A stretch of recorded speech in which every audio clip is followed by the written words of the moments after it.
Okay. Since the first demonstration I did,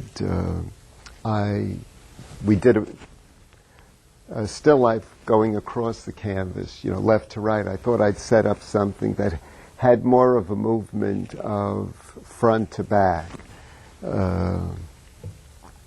just to give you that kind of an idea.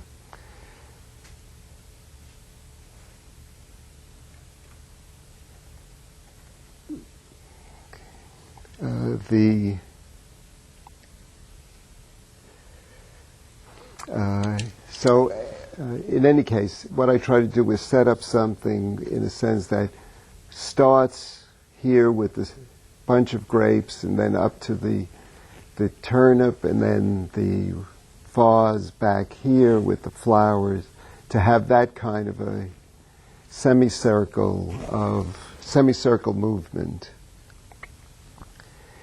And starting out, just with drawing the idea of the painting, so that instead of really drawing anything specifically in terms of the objects, but really drawing the idea of the painting.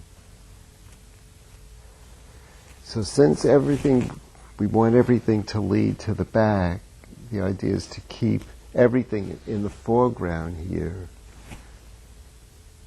relatively dark, create more of a shadow so the light works further back in the painting. Now there are two things to consider in learning how to paint, and one is how do you get to paint the objects that you're painting how to get the objects you're painting to look like the objects that are in front of you, which is, I think, what most people start out thinking when they think about learning to paint. And the other is learning to paint by getting a sense of the paint quality.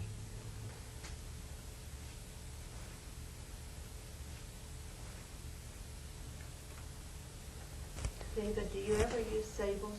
No, I don't.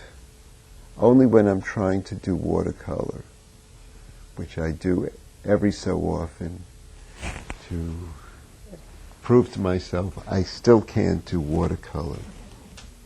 It's really hard for me to do watercolor. I don't think like a watercolorist, so that even when I'm doing watercolor, I'm still trying to get the paint to be thicker, which of course is not really what you want to do when you're doing a watercolor.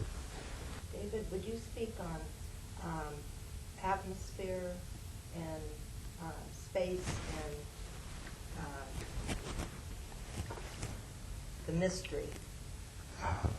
The sweet mystery of life. At last I found you. Atmosphere, in one sense, is holding back something. That, when it's of course simply like painting outdoors, where as things go further back, they become vaguer. So if you're painting something that looks black or dark, instead of going to full strength, you hold back a little bit.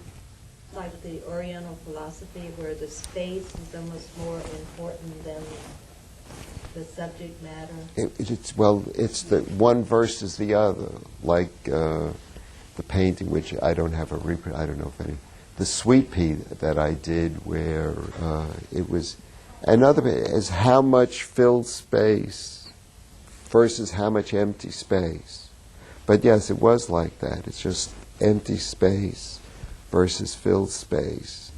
will, or how much filled space will admit of how much emptiness and quiet. You know, so it's just an aesthetic problem. The hardest thing is the signing. To make it unobtrusive.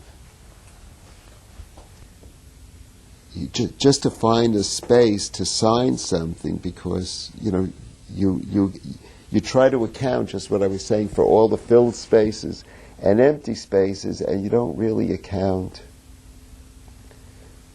for where to sign it. So to find a space to sign it where it'll be unobtrusive, since I'm of the unobtrusive signing school. Some painters, of course, quite flamboyant in their signature. That's better. To sign. Anyhow, you've just been a super audience, and I thank you.